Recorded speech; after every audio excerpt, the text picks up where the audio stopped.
That is hot, bro. That is gross. You're telling me. I award that sauce no points.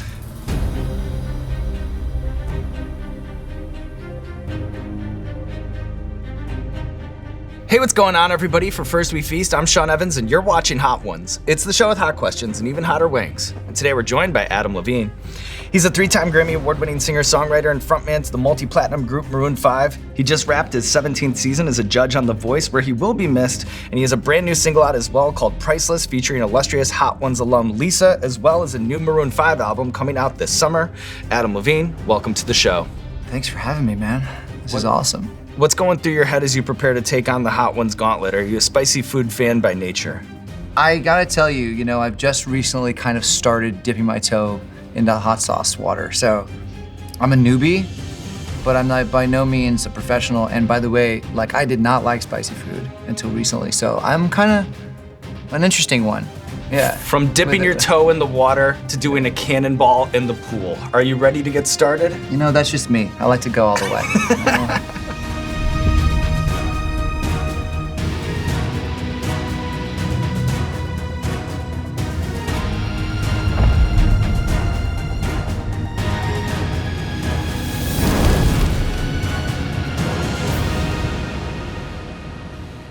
I also never eaten anything on TV before, and I've definitely never eaten any, in an interview scenario. This is amazing. All right, here we go.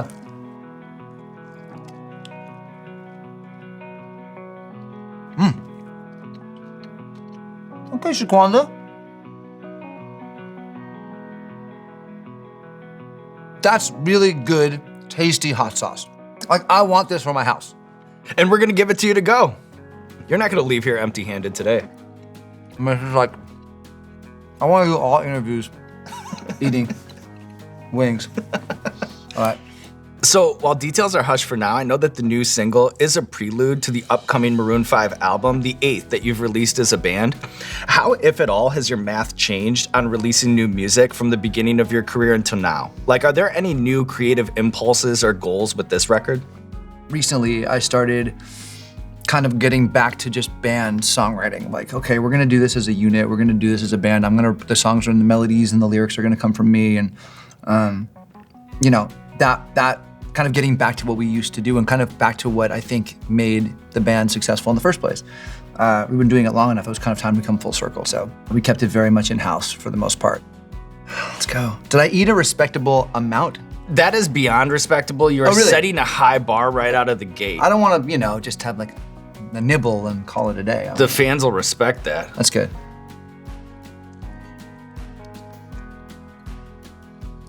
Just winging it.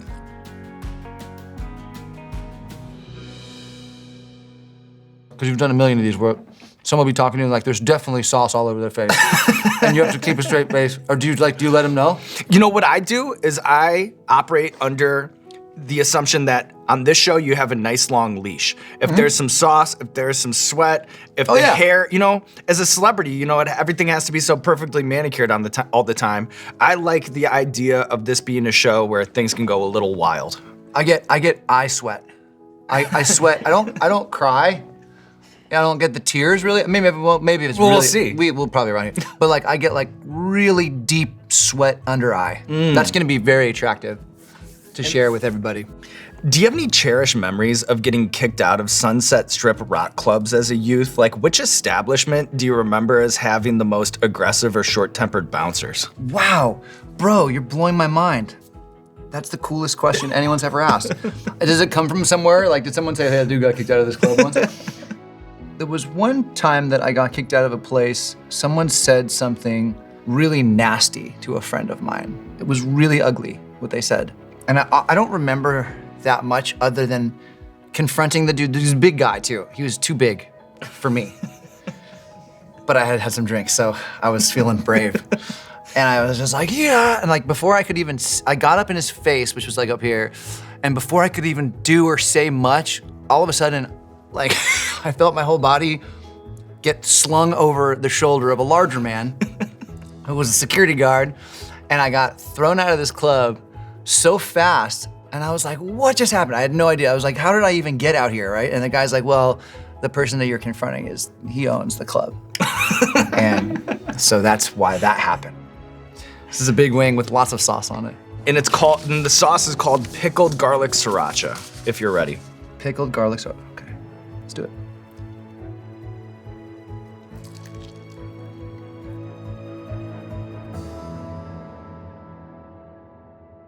That's really good. What's the best advice or practice you've ever learned at the hands of a vocal coach? Like, have you ever received some Yoda-like wisdom that fundamentally changed your approach to singing? Yoda-like wisdom. Wow. Yes. Yes, actually. I have an incredible vocal coach. Her name is Treylani. And Treylani kind of helped me technically get better, but also just kind of unlocked the joy that I had for music again and the joy that I had. Almost like a psychologist a little bit, yeah. It is, because singing's a weird thing where like, it's so overly complicated. I won't bore you with everything. Basically, like when you're singing, technique is obviously important because if you're singing incorrectly, it can be very difficult. But it's kind of like a domino effect, right? So, or like a house of cards when you're singing. It's like, oh, well, if I'm singing improperly, it might not be that fun all the time. If it's not that fun all the time, I might over-sing, or I might strain my voice, and all these little factors that come in. So I think that a lot of times if you do feel good, you can sing well. It's like singing in the shower. That's why everyone sounds great in the shower. Great acoustics and you feel good, you know? But yeah, so she really helped me kind of get better at what I did. And that made me forever grateful to her, and I love her. We still, you know, she comes out on the road with us all the time, so.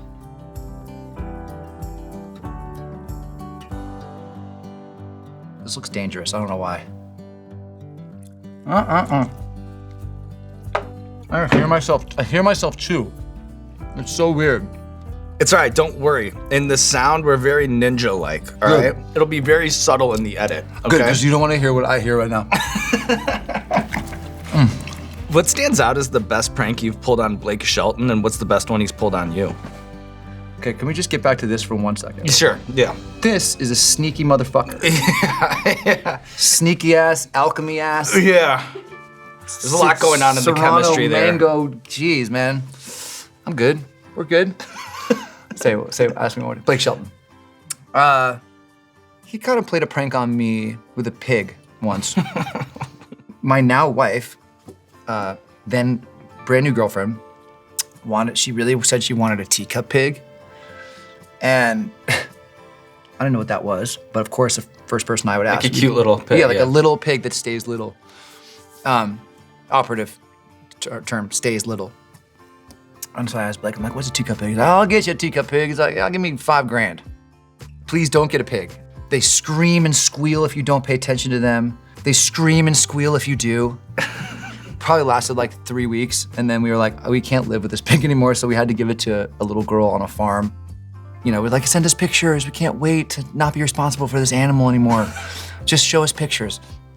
She sends us a picture like 6 months later, and the pig is like 400 pounds. I'm like, dude, like, what if this animal had grown to be this big and my you know, responsible for it? And I was like, Blake, bro, I'm like, $5,000 for a pig that wasn't a micro pig or whatever they were called, a teacup pig. And he's like, you're an idiot. He's like, there's no such thing as fucking teacup pigs, you dumbass. I was like, so that was a pretty good prank that he played on me.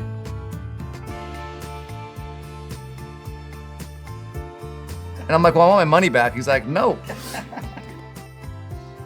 I'm not gonna finish this, but it's because I don't like the way the wing tastes.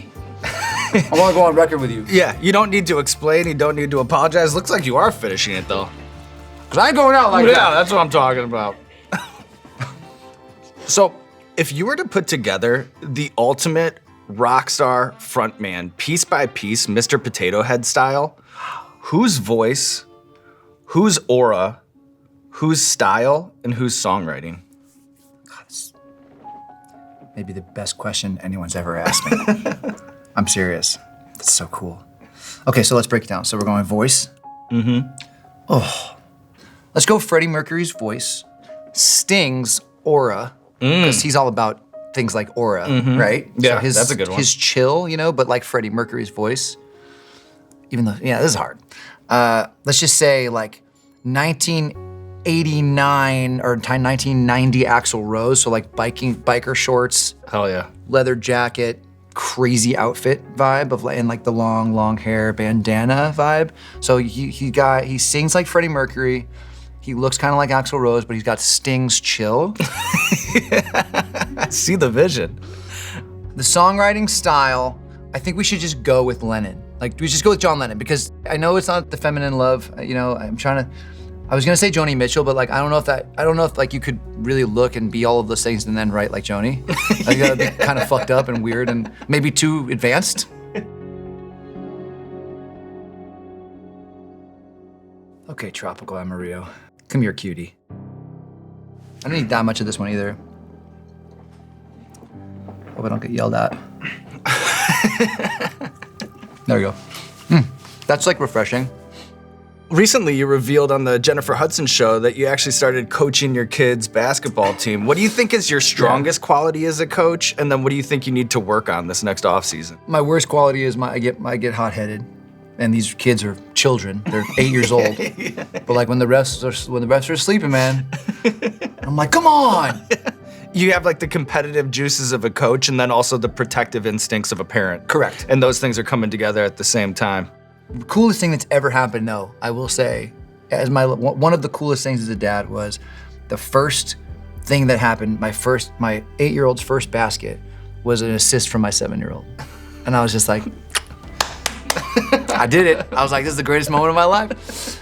But yeah, I get a little hot-headed, and I think I like to try to inspire everyone to just kind of like just do their best and try their best, and that's the best we can do. And I think I'm a positive, good locker impact. room halftime. Yeah, I'm not getting mad at the kids. I'm like, what were you thinking? I don't do that. Apricot. I see what they did there. We're good. Let's go. I know what's coming though. I see that bomb. I'm about to die. As a prolific big stage performer, what's the most bizarre, unique injury you've ever suffered while performing? I don't know if you knew about this, which is what prompted the question, but I'm glad you asked it. So when I was probably 25, we were on tour. Band was just making it for the first time. We were in Dallas, Texas. We had a trainer out with us. So he had this thing, you know, like a TRX cable? He had like that, but it was a primitive form. So it was before the TRX cable existed, and it was these like rubber, off-market, horrible, yeah. unsafe. And when you put these things over the door jamb, they have like a metal carabiner over the top. Thing comes, I'm like this, right? Full rep. Thing comes flying, door opens, it's flying at me like this, whoosh, smacks me as hard as like it sounded like a bullet, you know, like a gun had gone off. I kind of stagger backwards and I'm like, whoa. And it came at me with the strength of like, you know, an industrial strength slingshot, right? Right. It hit me right in the sternum and it instantly fractured my sternum, right? Take me away in an ambulance. The guy stitches me up. He's like, you could go out there and perform tonight if you want, but I would advise against it. So yeah, he gave me stuff for the pain and I went out on stage and I think I lasted like 30, 45 minutes with a freshly broken sternum and God knows what medicine they had me on. But I said to the audience, I was like, we gotta go early tonight. I'm sorry, I really hurt myself. And they're like, boo! And I'm like, no, really, seriously. And they're like, boo! And so I was like, okay, well, you asked for it. And I lifted my shirt up and there was just this like bloody, like scar with like shit all over it from having been stitched up. And they were like, ugh. They were like, we get it. They were like, all we right, get it. Like, put your shirt on, but we get it. And so that was it. And then like, you know, I didn't cancel any shows. Like I kept at it. Sean had to get me out of bed every morning, but that was that is a bizarre, that's as bizarre as it gets.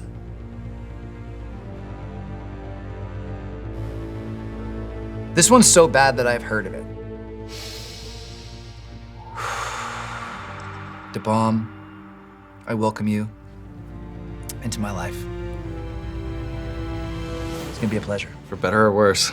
Bon appetit. Bon appetit. This little sketchy ass wing you put it on too.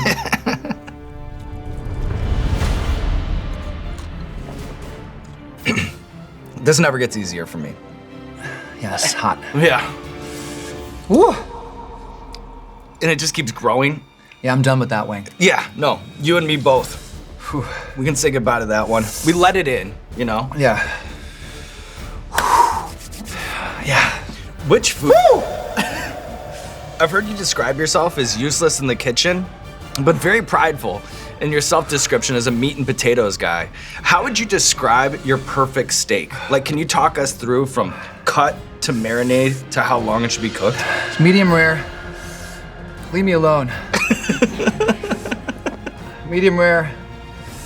Oh, I like a little I don't know what I like. I don't know what's happening. Woo! Here it comes. I see it. Poignant. The bomb. Oh my God. What are the kinds of meals like that defined your early days of performing? Like when you were at the Troubadour or Whiskey A Go-Go, like what did a post-show feast look like?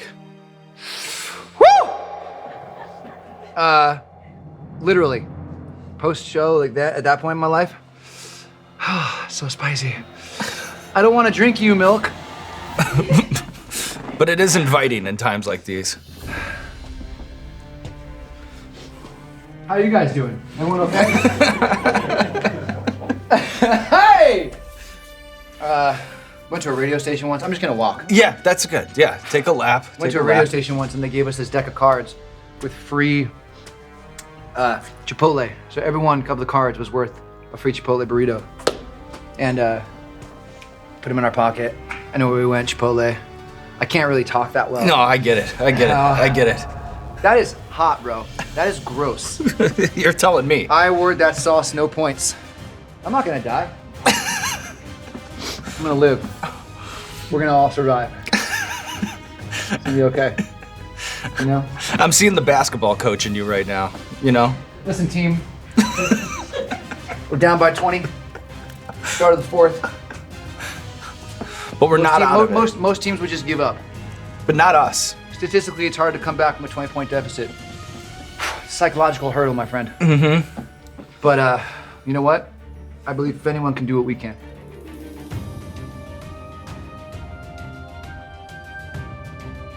Oh God. Why is this still happening? You know what? Here's all I can tell you because I don't want to lie to you. You know, I'm a chicken wing talk show host of the highest dignity. Yes. It'll be a happy memory like 15 to 20 minutes after you leave the studio. But when you're in the seat, right? And Yeah. you're tethered to the show and its format. I know. We're just at a time where it gets uncomfortable, but the only way out is through. Yeah. God damn, you're right. We should coach basketball. Yeah, together. Yeah.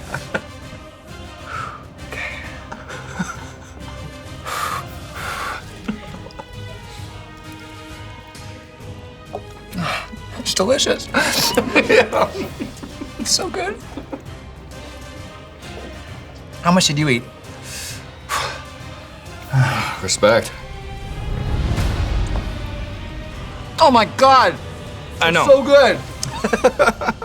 Oh, thank you for that one. So, it's rather remarkable that you've been friends with actors Jonah Hill and Jake Gyllenhaal since kindergarten. I'm curious, is there one that you saw a star quality in earliest on? Like somebody who seemed destined for Hollywood since the beginning? Good question. Jonah is like a brother to me, and since birth, he's been the funniest person that I've ever met. Have any of them done the show?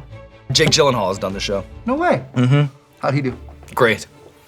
Not dissimilar from you, actually. Oh. You know what's funny about Jake? He wanted us to send all the sauces to him before so that he could, like, practice before he agreed to come on. Very Jake. I bought a few, I'm not gonna lie. All right, Adam. One more. I think I might just take the bite and then just leave.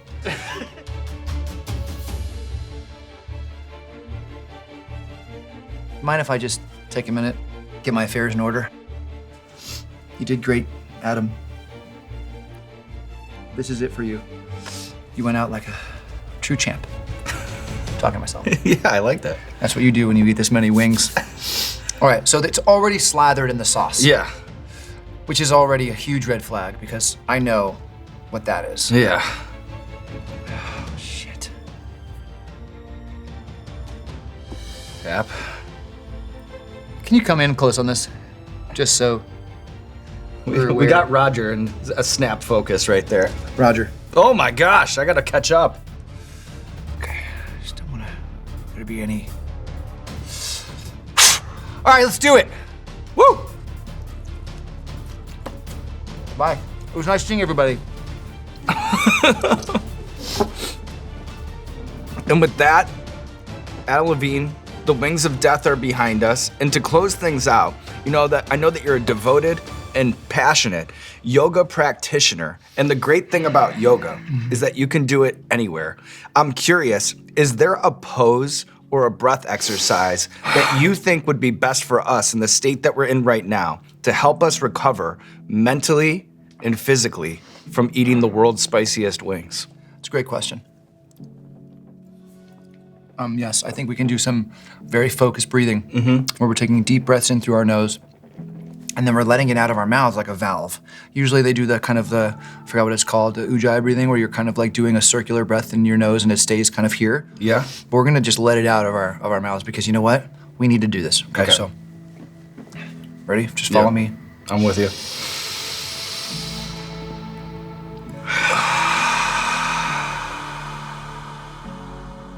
That felt good, didn't it? And we're back. Look at that. Adam Levine taking on the wings of death, living to tell the tale, and now there's nothing left to do but roll out the red carpet for you. This camera, this camera, this camera, let the people know what you have going on in your life. Ladies and gentlemen, we have a record coming. It might be out by the time this airs. So if it's out already, I hope you got it. If it's not, get it. We're going on tour this fall. What else do I got? I don't know. Shit, I'm terrible at the promotion part. But lots of great stuff coming out, so check it out. You can all find it all at maroon5.com.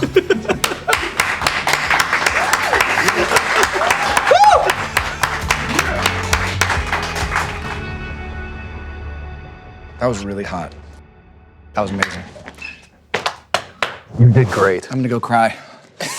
Let it out. Wow. Hey! Hey, what's going on, Hot Ones fans? By now, you know the drill. If you'd like to taste the show at home, well, I've got good news for you. The Hot Ones Season 27 10-pack is now available. That's hotones.com, hotones.com, hotones.com to get your hands on this box right here. 10 sauces, 1 box, your doorstep. Be careful around the eyes.